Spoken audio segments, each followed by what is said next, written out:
Hello everyone, स्वागत है आपका हमारे यूट्यूब चैनल सासाराम मैथमेटिक्स में। और मैं मिराज अख्तर।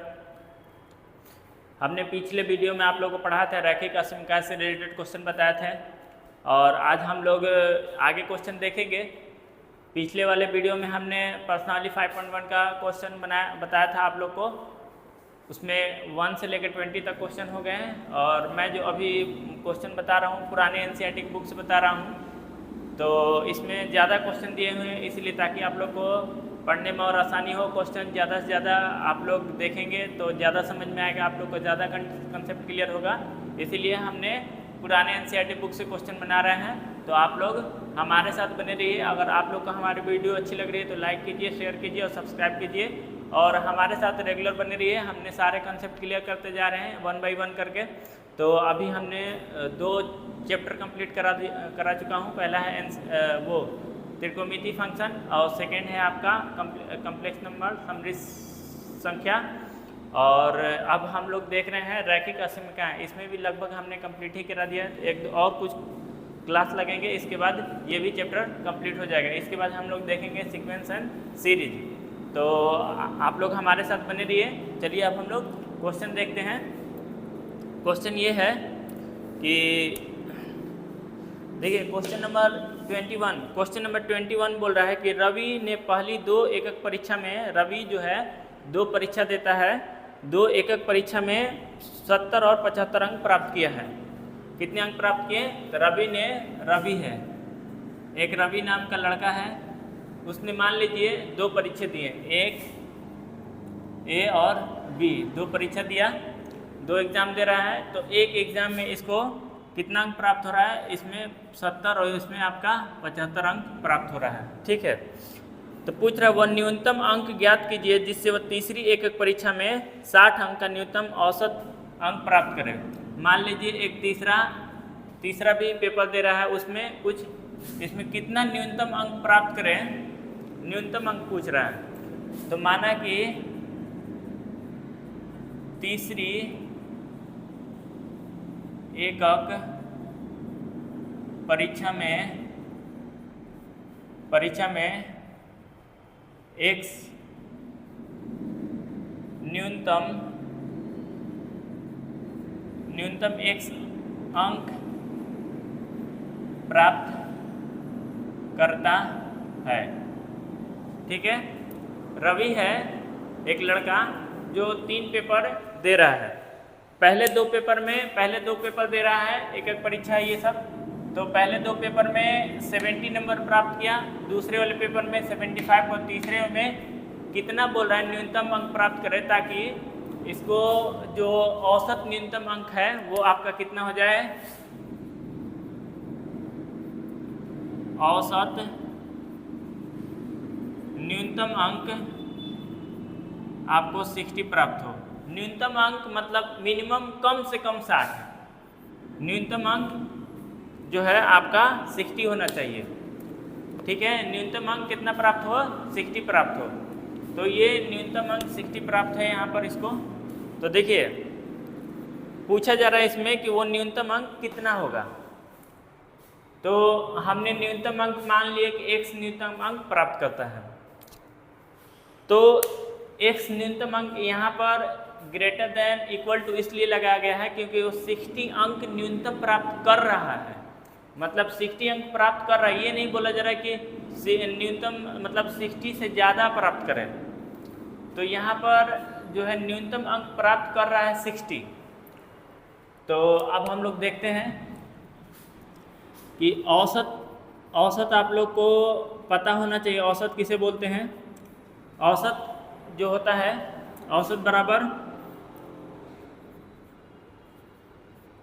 कुल प्राप्तांक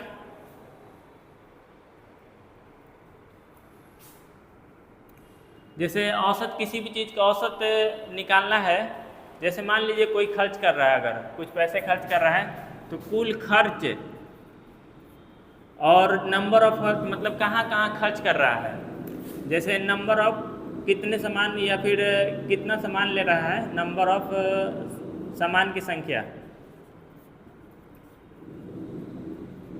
जैसे कोई सा भी कोई सामान खरीद रहा है, जैसे ए बी सी 3 ठो सामान खरीद रहा है और ए में मान लीजिए वो कितना अंक प्राप्त किया, ए में मान लीजिए वो ए में खर्च किया 10 रुपये, बी में खर्च किए 50 रुपये और सी में मान लीजिए सी में खर्च किए उसने कुछ भी मान लीजिए आपका हो जाएगा 60, इतना खर्च किया, ठीक है ना।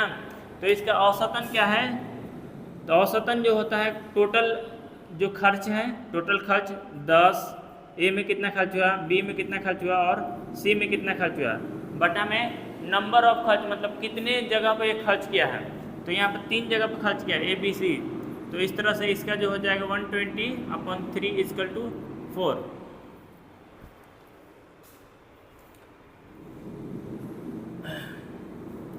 तो इस तरह से औसत निकलता है। औसत इक्वल टू जो होता है आपका कुल मान बटा में संख्या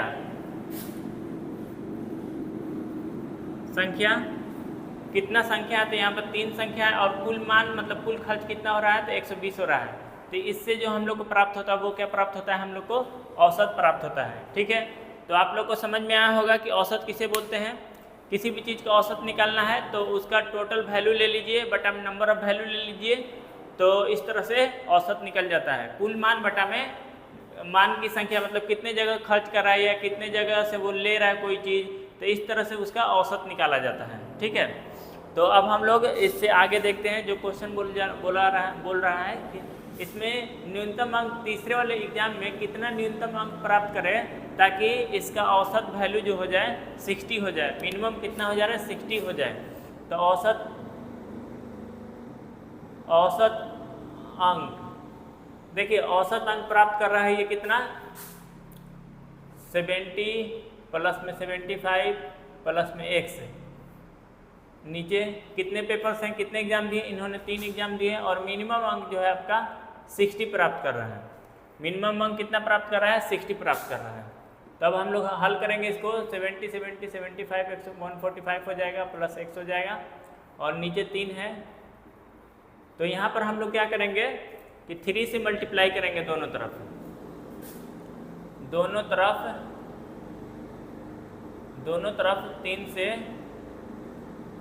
गुना करने पर, दोनों तरफ हम लोग क्या कर रहे हैं 3 से गुना कर रहे हैं, तो दोनों तरफ 3 से गुना कर रहे हैं 145 प्लस x 180 हो जाएगा। फिर उसके बाद हम लोग क्या कर रहे हैं दोनों तरफ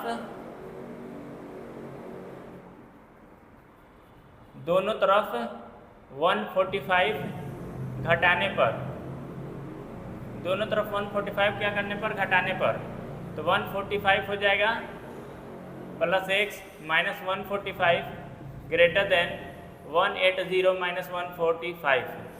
तो इस तरह से यहाँ पर जो हो जाएगा x इज़ ग्रेटर देन कितना हो जाएगा, x इज़ ग्रेटर देन यहाँ पर हो जाएगा आपका 50 30 35 हो जाएगा। यहाँ पर x का वैल्यू 35 से ज़्यादा होना चाहिए, ठीक है ना। x का वैल्यू कितना आना चाहिए, 35 से ज़्यादा होना चाहिए, ठीक।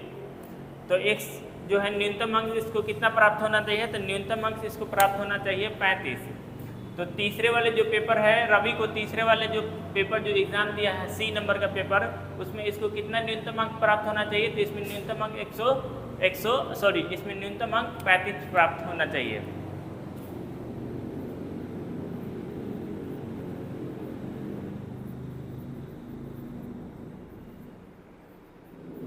न्यूनतम अंक कितना प्राप्त हो रहा है इसको 35, ठीक। अब हम लोग देखेंगे नेक्स्ट नंबर क्वेश्चन।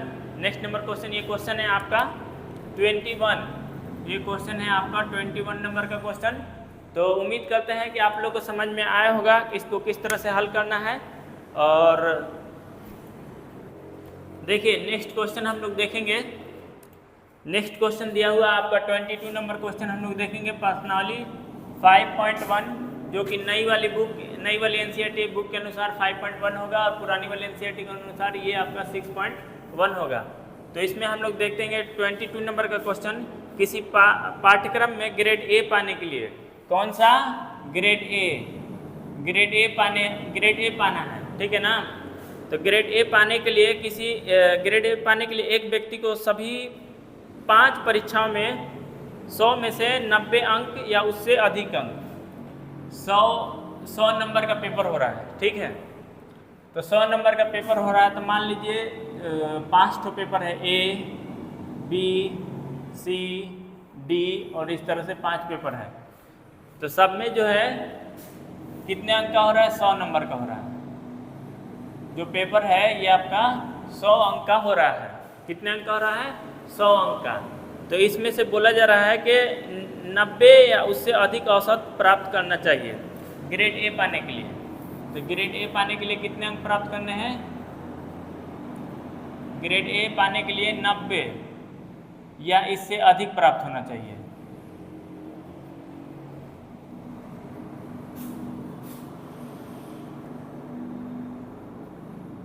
देखिए ग्रेड ए पाने के लिए ग्रेड ए पाने के लिए 90 या उससे अधिक अंक प्राप्त होगा, तब जाकर क्या होगा?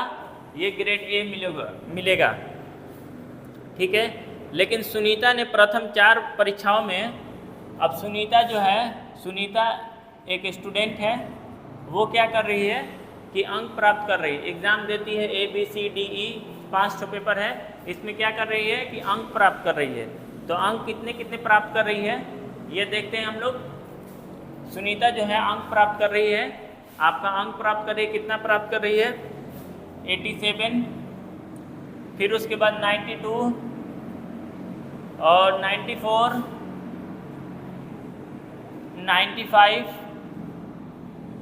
और 5 वाला में नहीं दिया गया है। न्यूनतम अंक मान लीजिए हम लोग x प्राप्त कर रही है, ठीक है। पूछा जा रहा है इसमें, वह न्यूनतम अंक ज्ञात कीजिए जिससे 5वीं परीक्षा में प्राप्त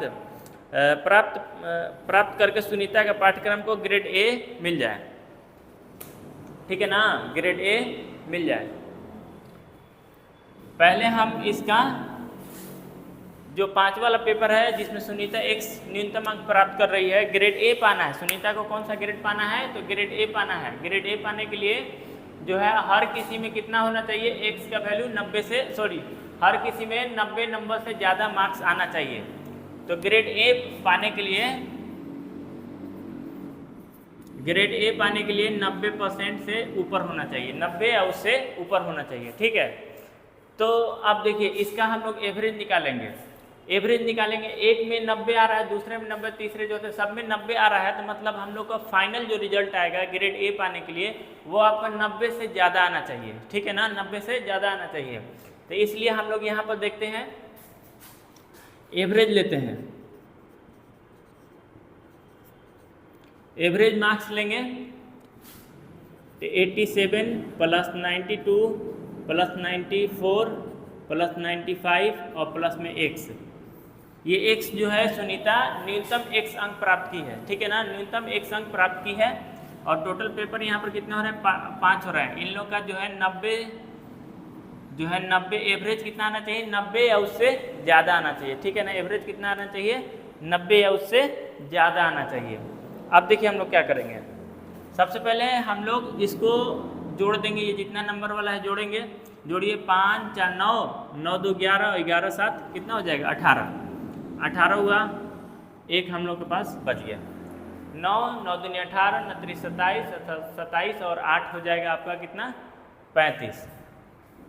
27 8 35 हो जाएगा। 35 1 36 हो जा रहा है। 36 प्लस में x अपन नीचे 5। अब हम लोग क्या करेंगे, अब हम लोग यहाँ पर दोनों तरफ 5 से गुना करेंगे। गुना करने पर दोनों तरफ 5 से गुना करने पर, दोनों तरफ जब 5 से हम लोग गुना करेंगे तो हम लोग को क्या प्राप्त हो रहा है? देखिए दोनों तरफ 5 से गुना करेंगे हम लोग, तो यहाँ पर हम लोग को मिलेगा 368 plus x is greater than, इधर 5 से गुना करेंगे, इधर 5 से गुना करेंगे तो 5 नीचे है और इधर 5 से गुना करेंगे तो क्या हो जाएगा? कट जाएगा और इधर हो जाएगा आपका 450 हो जाएगा। 450 हो जाएगा। अब क्या करेंगे हम लोग, दोनों तरफ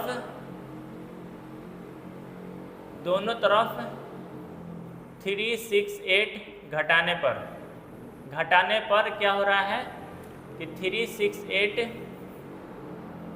368 plus x minus 368 equal to हो जाएगा यहाँ पर 4 5 माइनस 368, ठीक, 368। तो अब देखिए 368 हो गया, ये कैंसिल आउट हो जाएगा इस तरह से। तो x इक्वल टू आपका हो जाएगा कितना, 10 में से घटाइए, यहाँ पर 450 है, 450 में से 368 घटाइए तो ये 10 में से 8 हो जाएगा 2, और ये हो जाएगा 4, और यहाँ पर हो जाएगा 8, ठीक है। 82 आ रहा है, ठीक है ना, कितना आ रहा है 82। तो सुनीता को जो पांचवा वाला जो जिसमें ये x माना गया है, जिसमें बताया नहीं गया है कि कितना अंक प्राप्त किए हैं, न्यूनतम अंक x माना गया है, तो उसमें सुनीता को न्यूनतम अंक कितना प्राप्त करना होगा 82, ठीक है ना, 82 इसमें प्राप्त करना होगा सुनीता को। तो उम्मीद करते हैं आप लोग को समझ में आया होगा। देखिए इसको कैसे समझना है, सबसे पहले कोई पेपर हो रहा है, उसमें 5, कोई एग्ज़ाम है उसमें 5 पेपर हो रहे हैं। जैसे आप लोग एग्ज़ाम देते हैं, हिंदी, इंग्लिश और मैथ हो जाता है, साइंस हो जाता है, सोशल साइंस होता है, तो इस तरह से 5 पेपर हो गया है। तो अब ग्रेड मिलता है उसमें, तो ग्रेड पाने के लिए, ग्रेड ए पाने के लिए सब में 90% से या 90 नंबर से ऊपर होना चाहिए। आइए जो पेपर हो रहा है कितने नंबर का हो रहा है, 100 नंबर का हो रहा है। तो पेपर 100 नंबर का हो रहा है, तो सुनीता को ग्रेड ए पाना है। सुनीता पहले के 4 जो पेपर है उसमें ये अंक प्राप्त करे, 87, 92, 94 और 95, और लास्ट वाले में पता नहीं है। तो लास्ट वाला में अगर पता नहीं है तो लास्ट वाले में कितना सुनीता न्यूनतम अंक प्राप्त करे ताकि उसको ग्रेड ए प्राप्त हो। तो ग्रेड ए प्राप्त करने के लिए तो ये जो एवरेज निकाले हैं हम लोग, पहले तो मान लिया कि हमको सुनीता को जो न्यूनतम अंक x प्राप्त हुआ, x प्राप्त हुआ, तो हम लोग इसका एवरेज निकालें, औसत निकालें। औसत निकालना, औसत जो हम लोग का 90% से एबव होना चाहिए, तभी हम लोग को क्या मिलेगा, सुनीता को ग्रेड ए मिलेगा। तो इस तरह से हल किए हम लोग। हल करने के बाद फाइनली हम लोग को कितना मिला, 82 नंबर मिल रहा है सुनीता को। लाना होगा कम से कम 82 नंबर लाना होगा। नेक्स्ट क्वेश्चन हम लोग देखते हैं। अब नेक्स्ट क्वेश्चन हम लोग देखेंगे। नेक्स्ट क्वेश्चन है आपका 23 नंबर क्वेश्चन दिया गया है, 10 से कम क्रमागत विषम संख्याओं का ऐसे युग्म ज्ञात कीजिए जिनका योगफल 11 से अधिक हो। 10 से कम, देखिए 10 से कम कौन कौन संख्या, 1 2 3 4 5 6 7 8 9 और ये 10, लेकिन 10 से कम। इसमें पूछा जा रहा है कि क्रमागत विषम संख्याओं का, माना कि पहले मानते हैं हम लोग, माना कि प्रथम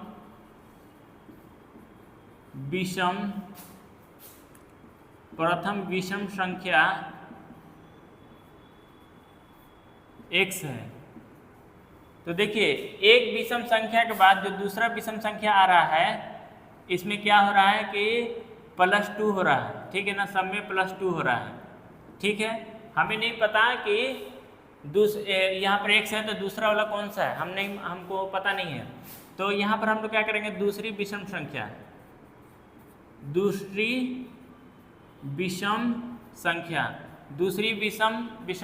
आपका x +2 हो जाएगा, क्योंकि हर एक विषम संख्या के बाद जो दूसरा विषम संख्या आ रहा है उसमें 2, पहले वाले संख्या में 2 जोड़ने पर दूसरा वाला विषम संख्या आ रहा है, इसलिए हम लोग क्या करेंगे, x +2 जोड़ देंगे। तो 2 विषम संख्या आ गया इसमें।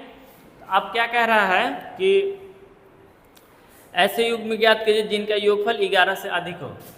जिनका योगफल बोला जा रहा है, योगफल 11 से अधिक हो। तो प्रथम विषम संख्या प्लस दूसरी विषम संख्या, दूसरी विषम संख्या क्या हो रहा है, इनका योगफल 11 से अधिक होना चाहिए।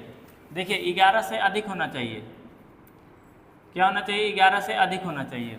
तो अब देखिए यहाँ पर क्या करेंगे हम लोग,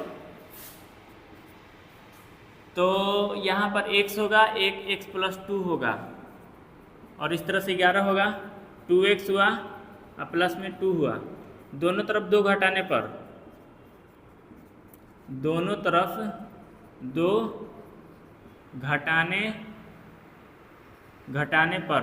2 घटाने पर 2x +2 -2 ग्रेटर देन 11 -2। तो इस तरह से 2x हो गया और यहाँ पर 9 हो गया।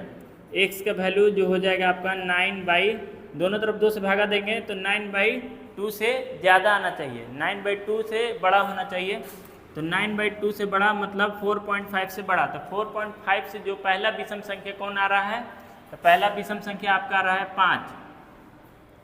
तो दूसरा कौन सा आएगा 7, और दूसरा विषम संख्या कौन आएगा 7, और फिर उसके बाद 9। तो पहला विषम संख्या का जो ग्रुप आ रहा है 5 और 7 हो जाएगा, और दूसरे विषम संख्या का ग्रुप जो आ रहा है वो आपका 7 और 9 हो जाएगा। तो आप लोग समझ सकते हैं कि इसको कैसे हल करना है। देखिए बोला गया है कि 23 नंबर क्वेश्चन है ये, पर्सनली 5.1 का जो पुरानी नई वाली एनसीईआरटी है और पुरानी वाली में 6.1 है। तो इसमें दिया गया है कि दो विषम संख्या जो 10 से छोटी हो, ठीक है, 10 से छोटी हो, और उन दोनों संख्याओं का योग 11 से क्या होना चाहिए, बड़ा होना चाहिए। तो प्रथम विषम संख्या यहाँ पर x है, दूसरी विषम संख्या x + 2, यहाँ पर 2x + 2, दोनों तरफ 2 घटाएंगे, 2 घटाने के बाद 2x 2 - 1 11 - 2 9 हो गया, 2x > 9 हो गया, और x का वैल्यू 9/2 से ज़्यादा हो रहा है यहाँ पर, मतलब 4.5 से ज़्यादा होना चाहिए। तो 4.5 से ज़्यादा होना चाहिए। तो पहला विषम संख्या कौन आ रहा था, पहला विषम संख्या 4.5 से जस्ट बाद कौन सा है 5 है। तो यहाँ पर पहला विषम संख्या कौन है 5 है। तो पहला विषम संख्या 5 है, तो दूसरा विषम संख्या x + 2 है, इसीलिए यहाँ पर 7 हो जाएगा। अगर फिर उसके बाद कौन सा विषम संख्या है 7 भी हो सकता है, तो 7 हो सकता है, 9 हो सकता है। तो इस तरह से हम लोग को 2 ग्रुप प्राप्त हुआ विषम संख्या के, एक हो गया 5 7 और दूसरा हो गया हम लोग का 7 9। ठीक है, आप लोग को समझ में आया होगा किस तरह से इसको बनाना है। देखिए 24 नंबर क्वेश्चन है यहाँ पर। 24 नंबर क्वेश्चन भी उसी तरह से है, क्रमागत सम संख्याओं का युग्म। देखिए क्रमागत सम संख्या 2 4 6, तो देखिए इसमें सब में 2 जोड़ने पर अगला सम संख्या हम लोग को प्राप्त हो रहा है। 6 में 2 जोड़ेंगे तो 8 प्राप्त होगा, 8 में 2 जोड़ेंगे तो 10 प्राप्त होगा। इस तरह से हम लोग किसी भी सम संख्या में 2 जोड़ेंगे तो उसका अगला वाला क्या प्राप्त होगा, सम संख्या प्राप्त होगा। इसमें बोला जा रहा है कि क्रमागत सम संख्याओं का ऐसे युग्म ज्ञात कीजिए जिनमें से प्रत्येक 5 से बड़े हो, प्रत्येक 5 से बड़े हो। तो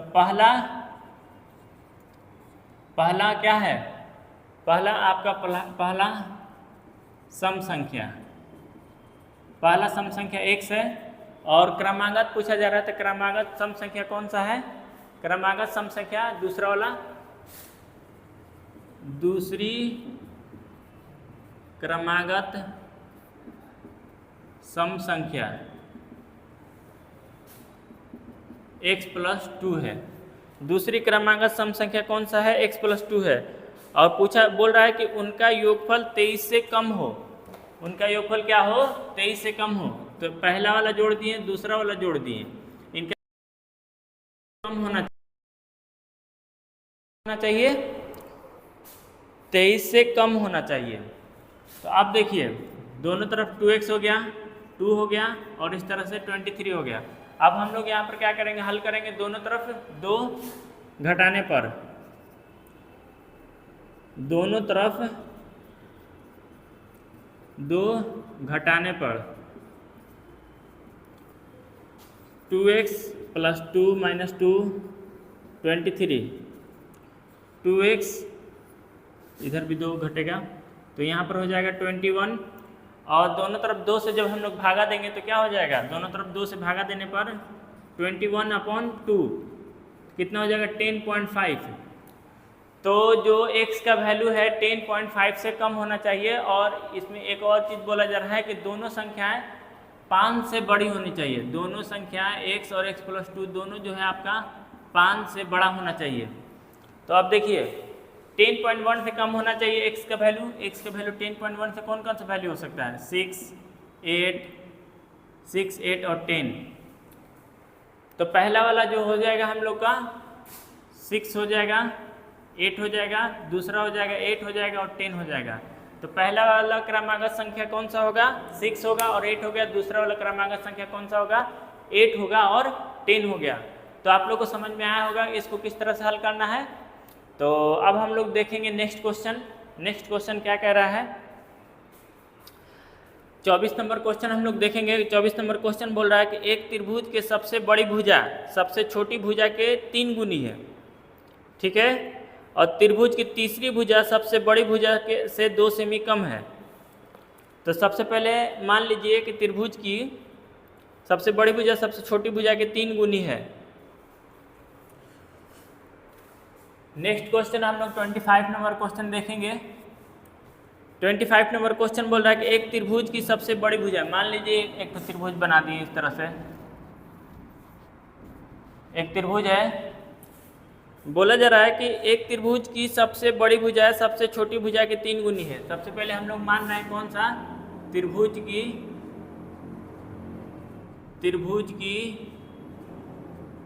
सबसे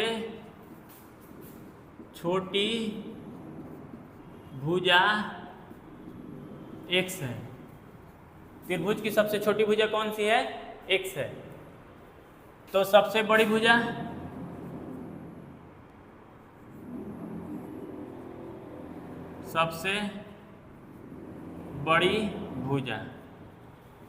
सबसे बड़ी भुजा क्या होगा, सबसे बड़ी भुजा बोल रहा है कि त्रिभुज की सबसे बड़ी भुजा सबसे छोटी भुजा की 3 गुनी है। तो यहाँ पर ये हो जाएगा आपका 3x, ठीक। फिर बोला जा रहा है इसमें त्रिभुज की तीसरी भुजा सबसे बड़ी भुजा से 2 सेंटीमीटर कम है। तीसरी भुजा ले लो, यहाँ पर तीसरी भुजा सबसे बड़ी भुजा से 2 सेंटीमीटर कर रहे हैं। सबसे बड़ी भुजा ये है, इससे क्या होगा 2 सेंटीमीटर कम हो गया। त्रिभुज तीसरी भुजा की न्यूनतम लंबाई ज्ञात कीजिए जिससे त्रिभुज का परिमाप न्यूनतम 61 सेंटीमीटर है। त्रिभुज का परिमाप निकालिए। त्रिभुज का परिमाप, देखिए त्रिभुज का परिमाप जब निकाला जाता है तो कैसे निकाला जाता है, सभी भुजा के लंबाई को जोड़ दिया जाता है। तो सभी भुजा की लंबाई जोड़ दीजिए, x हो गया, सभी भुजा की लंबाई जोड़ दीजिए, x हो जाएगा।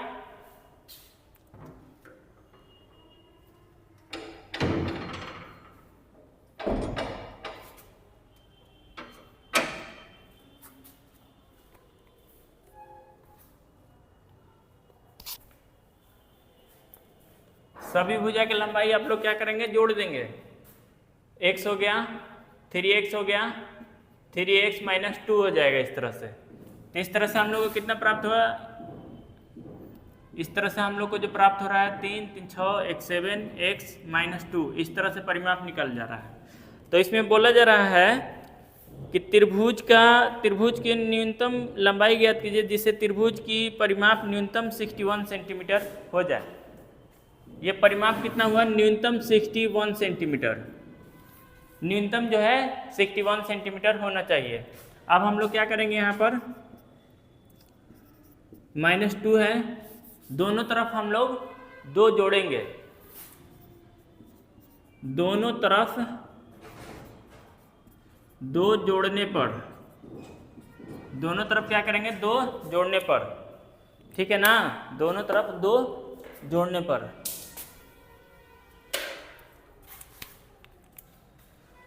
तो 7x माइनस 2 प्लस 2 7 प्लस 2, और ये जो है कैंसिल आउट हो जाएगा। तो इस तरह से हम लोग को क्या प्राप्त हुआ, 7x इज ग्रेटर देन 63। अब हम लोग क्या करेंगे, 7 से भागा देने पर दोनों तरफ 7 से भागा देने पर दोनों तरफ हम लोग क्या करेंगे, 7 से भागा देंगे। तो देखिए x हो जाएगा और यहाँ पर 63/7, तो x का वैल्यू कितना आ रहा है, 9 से 7 9 63, तो x का वैल्यू 9 से ज़्यादा होना चाहिए। तो x का 9 से ज़्यादा होना चाहिए, तो न्यूनतम इसका कितना हो जाएगा,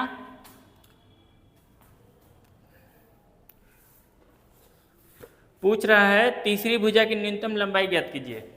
देखिए तीसरी भुजा कौन सी है ये, तो तीसरी भुजा की लंबाई जो हो जाएगा आपका, तीसरी भुजा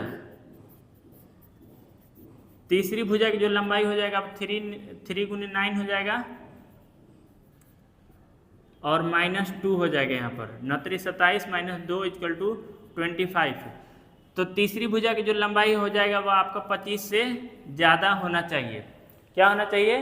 25 से ज़्यादा होना चाहिए। ठीक है, तो तीसरी भुजा की लंबाई कितना होना चाहिए? 25 से ज़्यादा होना चाहिए। अगर हम लोग इसमें निकालना है पहली भुजा, तो पहली भुजा आपका 9 हो जाएगा, पहली भुजा के 9 से ज़्यादा होना चाहिए। दूसरी भुजा का 29 27 से ज़्यादा होना चाहिए, और तीसरी भुजा का जो है 25 सेंटीमीटर से ज़्यादा होना चाहिए। ठीक है, तो अब हम लोग देखते हैं नेक्स्ट क्वेश्चन।